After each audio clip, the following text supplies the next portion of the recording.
जो अभी सरकार चल रही है, उस सरकार के एजेंडे में ये तो प्रमुखता से शामिल है कि वो संविधान को मानने वाले किसी भी कृत्य को करने से इनकार करते हैं। संविधान तो उनके एजेंडे, मुख्य एजेंडे में है ही नहीं। अब जब सरकार नहीं मान रही है तो सरकार को जो मानने वाले हैं उनके एजेंडे में भी संविधान बाहर हो गया। उनके एजेंडे में मनुवाद शुरुआत से ही था। वो तो चाहते थे मनुवाद लागू करना, लेकिन बीच में अंबेडकर जी आ गए। अंबेडकर जी की वजह से बहुजनों को अपनी आवाज कहने का जो मौका मिला, संविधान की बदौलत मिला, और ये आवाज उनको पसंद नहीं है, तो इसलिए वो संविधान के तो खिलाफ हमेशा ही रहेंगे। संविधान को बदलने की बात करते हैं, कोशिश तो पूरी कर रहे हैं, संविधान बदलने की पूरी कोशिश कर रहे हैं। संविधान को अगर ये डायरेक्टली नहीं हटा सकते हैं, लेकिन कुछ ना कुछ ऐसा उसमें बदलाव लाते हैं जिससे कि कहीं ना कहीं संविधान की जो मूल भावना है वो आहत हो जाती है। तो ये चेंज नहीं करेंगे, ये उसको बदलना तो इनके बस की बात नहीं है, क्योंकि बहुजन बहुत जागृत हो चुका है। लेकिन कहीं ना कहीं कोई ना कोई ऐसा प्रावधान डाल देते हैं जो कि संविधान की जो मूल भावना है वो कहीं ना कहीं आहत हो जाती है। संशोधन करने के लिए बिल्कुल प्रयासरत रहते हैं। तो कार्रवाई क्यों नहीं होती है लोगों पे?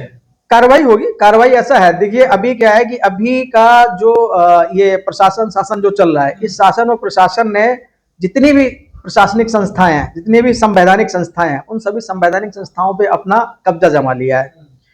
और चूंकि इतने जो भी बड़े निर्णय होते हैं या बड़ी कार्रवाइयां होती हैं, वो सारी की सारी इन्हीं जो आयोग बने हुए हैं, जितने भी संवैधानिक संस्थाएं, इनके द्वारा होती हैं। ये जितनी भी कार्रवाइयां करते हैं वो अपने अनुसार करवाते हैं, अपने अनुसार उसमें ज्वाइनिंग करवाते हैं, अपने अनुसार पोस्टिंग करवाते हैं। जहां इनका फायदा होता है और जहां इनका नुकसान होता है, उस हिसाब से ये अपनी कार्रवाई करते हैं। कई बाबा तो संविधान लेकर घूम रहे कि अपना नया संविधान बना लिया।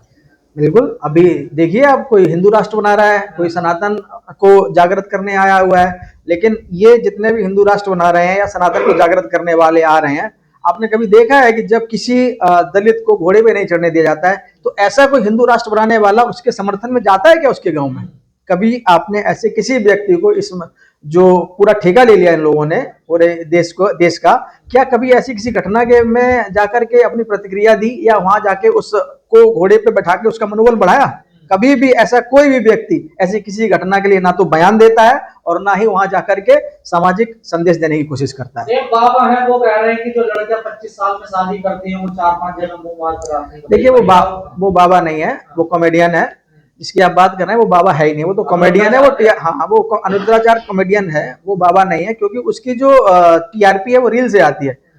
लोग आजकल कपिल शर्मा को उसने कड़ी टक्कर दे रखी है। कपिल शर्मा का जो कॉमेडी वाला शो था उसको देखना बंद कर दिया। लोग अनुराधाचार्य को केवल और केवल कॉमेडी के लिए देखते हैं, तो उसकी बातों को सीरियस मत लीजिए। तो अपमान है ना महिलाओं का तो अपमान कर ही रहा है वो। तो महिलाओं के अपमान की वजह से मैं तो ये जो महिला आयोग है हमारे, उसको स्वतः संज्ञान लेना चाहिए कि ऐसे बाबाओं पे जरूर कंट्रोल करें जो आधी आबादी को सरेआम एक मंच से अपशब्द उपयोग करते हैं। एक बाबा और है प्रेमानंद, उनको बड़ा अच्छा माना जाता था। वो भी कह रहे हैं 2-3% महिलाएं पवित्र होती हैं।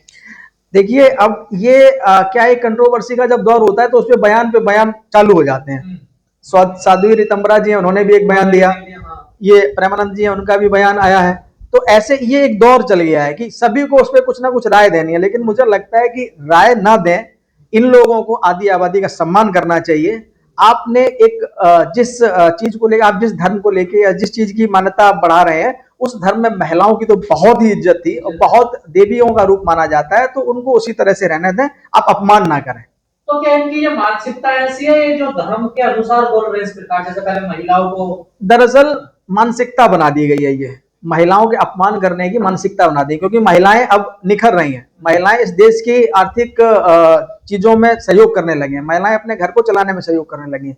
महिलाओं का जो योगदान है, घर से लेकर के व्यापार से लेकर के देश से लेकर के हर जगह अब आगे आ रहा है। जो कुछ लोग हैं जिनको नहीं ये करता है कि ये क्यों आगे आ रही है, तो महिलाओं को घर में रखना चाहते हैं? नहीं, बिल्कुल ये रखना चाहते हैं। ये नहीं चाहते कि महिलाएं आगे आए, ये बिल्कुल यही चाहते हैं कि पुराने दौर में जैसे महिलाओं का जो प्रथा थी वो सारी चीजें वापस आ जाएं। इनका घर से निकलना, इनका किसी काम में सहयोग करना, व्यापार में आगे आना, पॉलिटिक्स में आगे आना, इनको अखरता है। ये महिलाओं को अधिकार नहीं देना चाहते। एक पहले धीरेन्द्र शास्त्री को कह रहा था जिसकी मांग में सिंदूर नहीं, खाली पिलोट है। मैं कह तो रहा हूँ, ये जितने भी ठेका ले रखे हैं, इन जो ठेकेदारों ने ही तो सबसे ज्यादा हिंदू धर्म का अहित किया हुआ है। ये जितने ठेकेदार बने हुए हैं, हिंदू धर्म को सबसे ज्यादा जो नुकसान है वो इन्हीं ठेकेदारों के द्वारा है। ये कुछ नहीं कर रहे हैं, ये केवल इनके, आप घर पे इनके आश्रमों में चले जाइए, इनके आश्रमों में अगर आप देखेंगे जाके तो कम से कम हजारों एकड़ जमीन जो ये कब्जा करके बैठते हैं, फिर वहां अपने लिए आलीशान बंगले कोठी बनवाते हैं। अपने बैठने का जो सिंहासन होता है वो शायद, अब मैं तो जानता नहीं हूँ कि इंद्र का सिंहासन कैसा रहा होगा, इन्हीं से अंदाजा लगाता हूँ कि शायद इससे अच्छा नहीं रहा होगा। अपने अपने राम नाम का वो आड़ लेकर के इतने महंगे महंगे सिंहासनों पे जाना, इतने महंगे महंगे विमानों का उपयोग करना, कहाँ से ये हिंदू धर्म फिर भी बाबाओं के पास जाते, तमाम बाबा जेल में पड़े रेप के और केस में। देखिए जनता जो है, जनता, चूंकि मैं कह रहा हूँ ये सारी चीजें जो है एक प्रोपेगेंडा है, ये सरकार के द्वारा चलाया जाता है।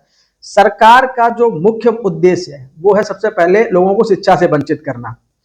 जब लोग शिक्षित नहीं होंगे उनका सोच जो है वो विकसित नहीं होगी, सोच विकसित नहीं होगी, अच्छा भला बुरा अपना नहीं अनुभव कर पाएंगे। और कहीं ना कहीं ये सारी चीजों के पीछे जो आ जाती है मानसिकता, वो शिक्षित व्यक्ति के लेके आ जाती है। आपने इन कार्यक्रमों की भीड़ देखी होगी, इसमें ज्यादातर महिलाओं की उपस्थिति होती है, वो ज्यादा होती है। और ये महिलाएं ज्यादातर जो होती है वो हमारे मध्यम वर्गीय घरों की, ग्राम देहात रूरल एरिया से आती हैं। तो कहीं ना कहीं अभाव ये शिक्षा का है कि हम अपना भला बुरा नहीं सोच पा रहे हैं। पर संविधान तो कहता है कि पाखंडवाद को खत्म करना चाहिए, नहीं तो वैज्ञानिक सोच पैदा करनी चाहिए।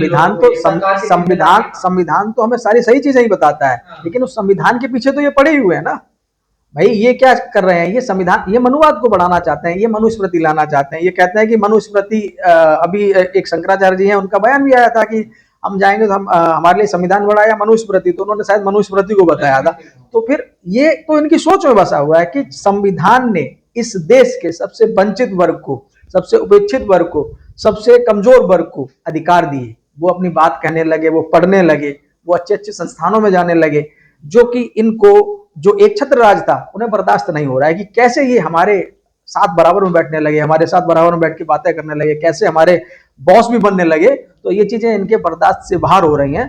तो कहीं ना कहीं इनकी मंशा में और सरकार की मंशा में यही है कि मनुस्मृति को वापस लाया जाए, और ये जो अति दलित, पिछड़े, SC ST माइनॉरिटी जो भी हैं, इनको कतई भी बराबरी का मौका नहीं मिलना चाहिए। सरकार महिला सम्मान की बात करती है जी, जितने बाबा हैं और सरकार में बैठे कुछ लोग हैं तो महिलाओं का आए दिन अपमान करते रहते हैं, इस पर सरकार चुप रहती है, क्या कहना है आपका? सरकार देखिए, अब अगर बात जाएगी तो बहुत दूर तक चली जाएगी, बहुत दूर तक जाएगी। क्योंकि आप इस देश के प्रधानमंत्री की भाषा का स्तर देख लीजिए।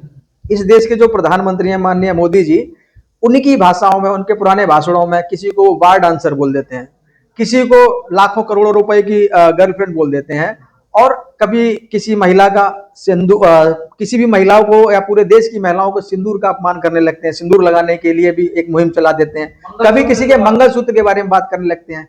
तो जब एक देश का मुखिया ऐसी बातें करेगा तो जाहिर सी बात है उसके जो अंधभक्त अनुयायी हैं, जिनको पढ़ाई लिखाई से लेना देना नहीं है, जिनको किसी भी चीज से मतलब नहीं है, तो अनुयायी है, ऊपर से जो आदेश आ गया, ऊपर वाला अगर अपमान कर रहा है तो नीचे वाले तो सिंपल सी बात है कि अपमान करेंगे ही करेंगे। मुझे लगता है ये बाबा जो है मानसिक रूप से बेकार हो चुके हैं, खुले में छोड़ना बहुत गलत होगा देश के लिए और समाज के लिए। देखिए अब भाई, जब पिछली सरकारों में आपने देखा होगा, पिछली सरकार आई थी, बाबाओं के खिलाफ केस बनते थे या बाबाओं के खिलाफ कोई चीज आई तो उसके खिलाफ जांच बैठी और उनमें सजा भी हुई। आपका कई सारे आसाराम हो गए, राम रहीम है, ये अपराधी है, ये जेल में है।